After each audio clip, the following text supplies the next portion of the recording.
Hello, everyone. Today's question is 8 minus 4 bracket 8 minus 4. 8 minus 4 is 4.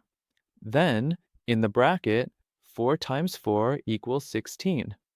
This is the answer, but this is the wrong answer according to BODMAS. Well, First, we solve the brackets, then division and multiplication, and then addition and subtraction. Division and multiplication have the same priority, so we check from left to right. Now, let's rewrite it as 8 minus 4. 8 minus 4. First, we'll solve the bracket, so 8 minus 4 becomes 4. Now, 8 minus 4. Inside the bracket, it's 4. Now, let's continue solving further. We'll remove the bracket and multiply 4 into 4.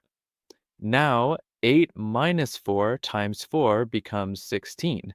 So, positive 8 minus 16 gives us negative 8. This is the right answer.